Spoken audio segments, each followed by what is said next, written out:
When we speak of the spatial extent of the universe, it is necessary to separate two concepts.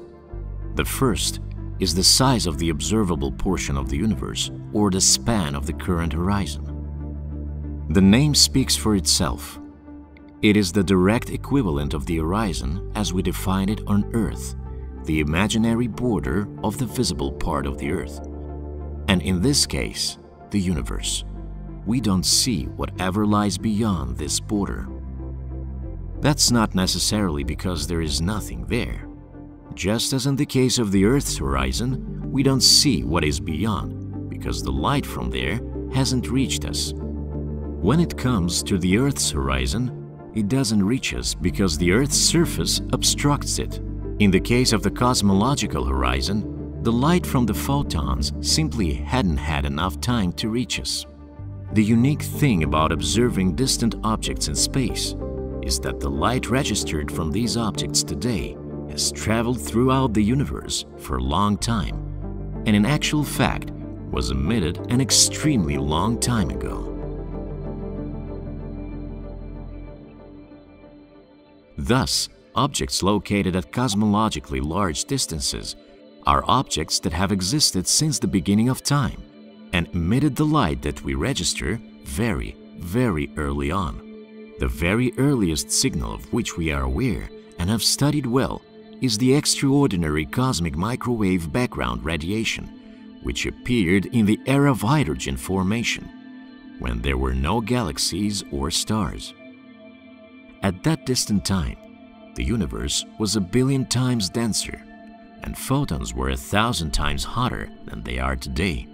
As these photons spread throughout the universe, it was expanding. By reviewing microwave research, information can be obtained about the characteristics of the expansion of the universe, its composition, and internal structure. The most distant region that is possible to see and distinguish is the last scattering surface. It is from there that the cosmic microwave background photons emanate. This is the so-called surface of the last scattering. Beyond this region is what is not yet subject to study by our devices. We cannot see the area that is located beyond the surface of the last scattering because it is opaque. After all, it is light that allows us to see distant objects and judge their properties by one means or another. Regardless of the fact that it is impossible to see what is happening beyond the last scattering surface, researchers are able to form an opinion about the expanse beyond it. To do this, they observe what effect it has on existing astrophysical objects. More than that, according to the latest data, galaxies are moving away from each other at an accelerated pace. And the further away the galaxy is, the faster it is moving away from us. This means that at some point the speed of the separating galaxies will exceed the speed of light, and we will no longer see them. These objects will go beyond the horizon, but will not disappear. This fact implies that perhaps out there, beyond the observable universe, lies an additional vast expanse that is hidden from us by the barrier of the speed of light. The point being that CMB maps made with telescopes such as those of NASA's WMAP and the ESA's Planck showed on a vast scale a mystifying lack of perturbations. This jaunty little word means the departure of a celestial body from an orbit because of the influences of forces other than the gravitational attraction of the center of mass of the system, such as other celestial bodies or environmental resistance. In order to find out if these missing perturbations could be caused by a multiply connected universe, scientists made many computer simulations of what the cosmic microwave background radiation would look like if the universe had the form of a giant three-dimensional donut, where it is connected to itself in all 3 dimensions. The properties of the observed fluctuations, such as the deviation from the mean value of a random magnitude characterizing a system of a large number of chaotically interacting particles, of the cosmic microwave background radiation show insufficient power on a scale exceeding the size of the universe.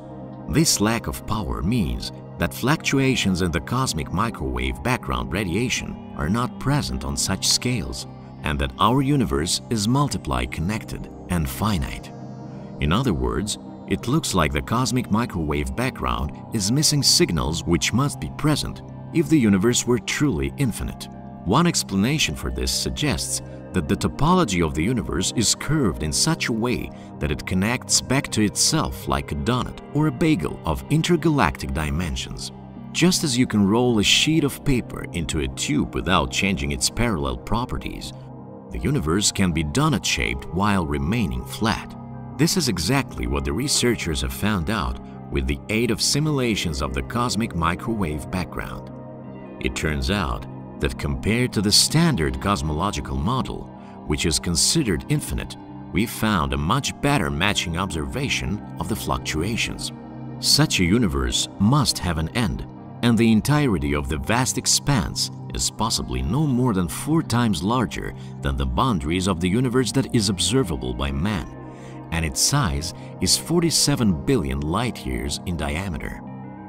The universe can be self-contained in 3 dimensions and have the shape of a 3-dimensional donut. Models of the finite universe may be intimidating to some people, but you will not perceive these boundaries.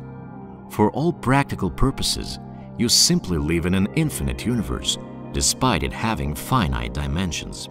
But even if you don't necessarily end up finding yourself at the edge of this finite universe, would you be able to circumnavigate it and return to where you started? In theory, yes.